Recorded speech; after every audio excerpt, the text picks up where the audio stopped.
Welcome, lords and ladies, once again to another thrill-minute, action-packed, exceptionally not doing anything other than talking about my dirt bike edition of Twisted Trails Riding Deep. So yesterday was my very first time racing this lovely, outstanding piece of machinery known as the KTM 300XC, and let me tell you, it was absolutely outstanding. I'm going to go slightly in depth into why I think that. So coming off a big four-stroke, I had a 2019 YZ450FX, which, to be really honest, is really, bred to be a cross-country racer. And for that, it actually is outstanding, absolutely outstanding. So I was a little bit nervous about getting a two-stroke. My last two-stroke was actually a KTM 450XC two-stroke back in 1999, and that bike actually left me stranded twice. Once I got a flat tire in a whiplash race in Arizona. It's not the bike's fault, obviously. The second time though, the bike seized up on me and I was left in a sand wash for quite a few hours. So I wasn't too keen on getting another two-stroke, particularly once the YZ400 and all of its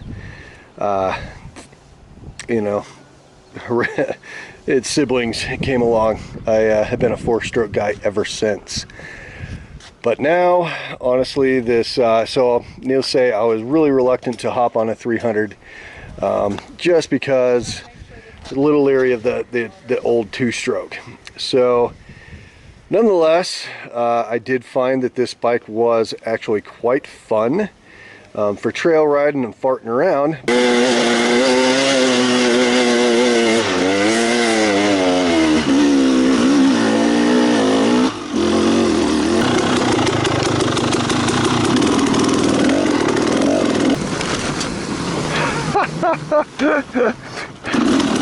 But how would it be for racing?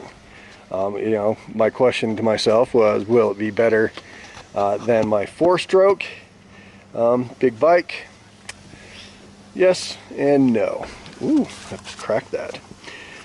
Not surprising. So let's go ahead and start. So first of all, my YZ450FX 2019 model had a very hard time starting, and frankly that was a little scary because I didn't have one of these. I didn't have a backup Kickstarter, so that kind of sucked. So during this race, which was out at Cayente, Nevada, for the 2021 running of the Casey Folks 100, outstanding race. Promoters did a fantastic job, by the way. I stalled this bike, and it is quite easy to stall. Well, not easy, but I stalled it probably 3 or 4 times in the 66.6 miles that I raced it. Yeah, the race mileage of the beast. But anyhow, so yeah, I stalled it a few times, and it would just start right up.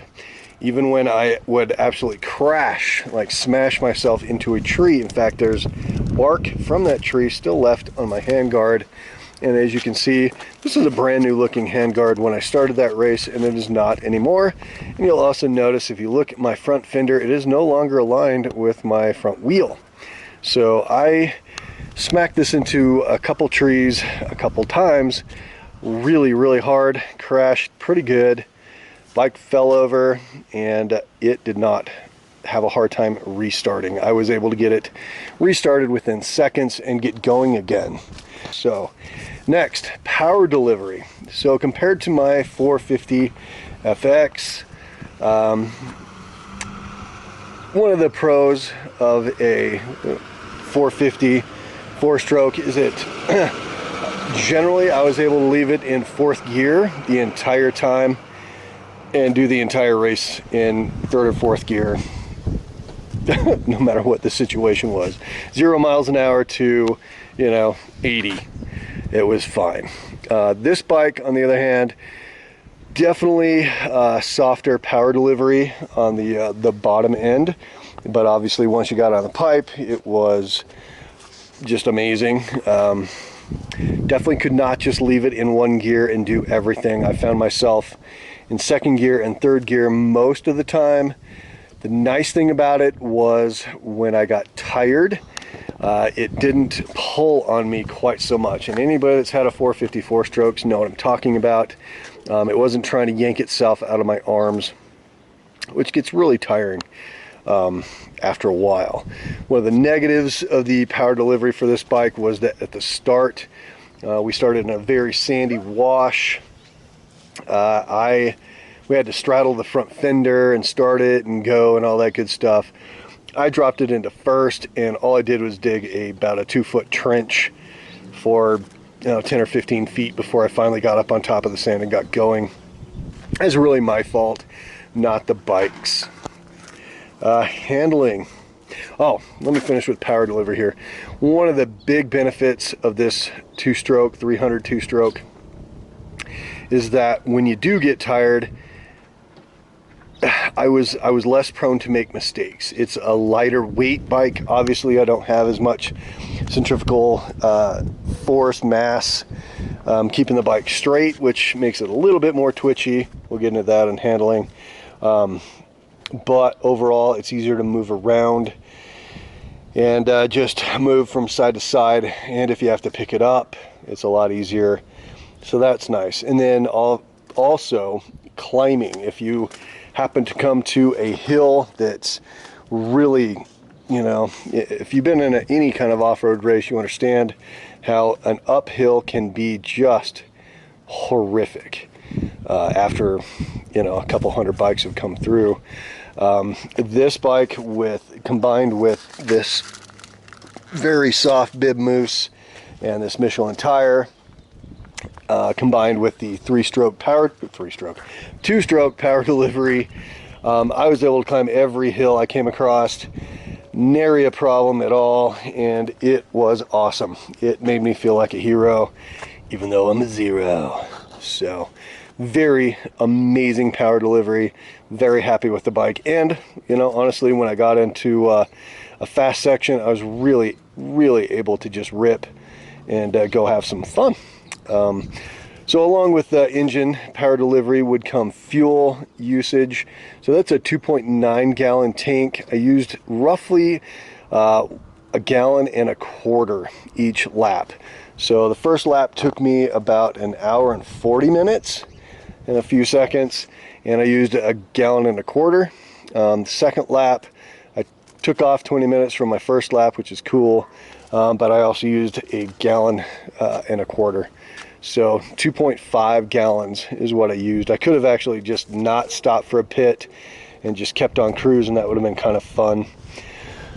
So that is that. So yeah, very good on fuel usage, and that's at race speed. So the overall time I was out on the course was about 3 hours and 20 minutes, I believe. So in 3 hours and 20 minutes at race speed, fast as I can possibly go, I'm in 50 plus expert, a very slow expert, mind you. I used 2.5 gallons of fuel. Anywho, so next, handling. So one of my concerns with this bike, coming off my YZ450FX, that was the 450FX YZ is just a juggernaut of a bike. It is a train that will just go directly straight through the worst of conditions as fast as you want to go. Suspension on that bike was just outstanding, and it wasn't twitchy at all, ever. However, when you get into tight twisties, it felt very heavy, very tall, and it's just a big kind of heavy bike, heavy feeling bike in general. So this bike on the other hand is exactly the opposite of that. It turns very well, very easily. I was able to lift the front wheel real easily when I needed to, and frankly just handles great. Now with this Shinko tire, it's one of the, what is it called? shoot, the fat tire. So it's a little bit wider than normal, which I think going straight in the sand was kind of an advantage. However, when it came to turning in ruts, I felt like it wanted to climb out of the ruts a little bit. Now this has a bib mousse in it as well, and I use the heck out of the bib mousse. And the neat thing is there are no dings on my rim at all. So a lot of that, of course, has to do with luck, mind you, but tire did fine. I really am not used to turning a two-stroke yet. There's a lot to be said for, well, it's just different. Engine braking, there's very little engine braking in this bike compared to the 450, so it's different. And this was my third hour. Actually had, no, let's see, actually this is the 6 hour. I had 6 hours or 3 hours on this bike prior to the race, and I put another 3 hours on it while I was out there. So I'm not really used to turning a two-stroke in race conditions yet. I actually have a Michelin Starcross 5 on the back, medium, and it fared really well. As you can tell, I've got a very soft mousse in there, and again, you know, on the rough where there's rocks and just super gnarly stuff, fantastic. Where this particular setup, with it as soft as it is, it felt really sketchy on the fire roads when I was trying to go fast. Felt like I had a flat tire. I kept kind of looking back and wondering if I had a flat, but I didn't. That tire and bib combo really did a great job with the climbs. I really am happy with the setup that I have. I talked about the bib mousse and the tires. I will probably never race without bib mousses again. I'm really sold on those. It was so cool to not need to worry about ever getting a flat. Overall, as far as this bike goes versus the YZ, I like this bike better just in general for general purpose use. I think it's more fun for going play riding. Wow, so cool. Oh my God.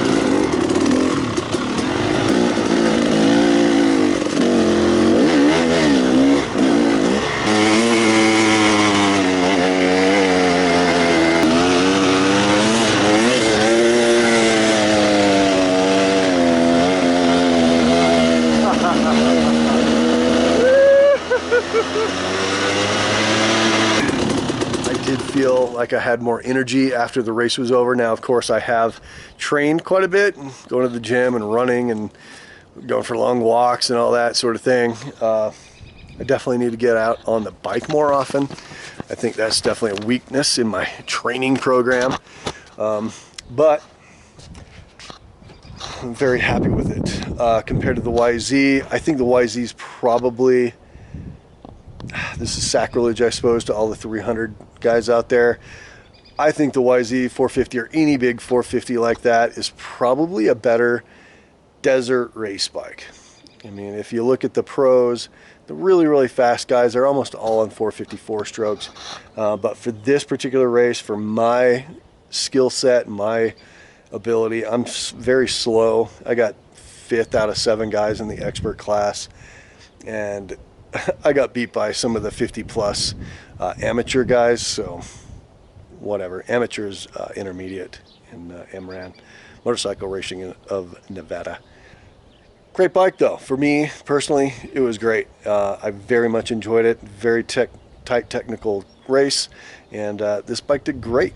And for general purpose riding, it is more fun than my YZ, particularly for tighter terrain. So I'm very happy to have a backup Kickstarter.